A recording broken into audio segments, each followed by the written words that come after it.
xalqımızın inkişafında, tərəqqisində misilsiz rol oynayan Milli Məclis bu gün də gözəl bir qərara imza atıb. Amma təəccüb edirəm ki, özünə müxalifətçi deyən, güya xalqı düşündüyün deyən bəzi müxalifətçilər, bəzi Azərbaycanlılar bu qərara da ağız büzürlər. Qərar nədən ibarətdir?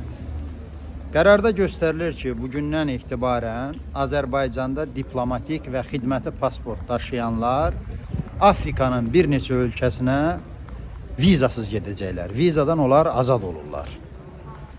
Bundan gözəl nə ola bilər? Niyə buna biz etiraz edirik? Əksinə arzu etməliyik ki, onlar getsinlər, heç gəlməsinlər.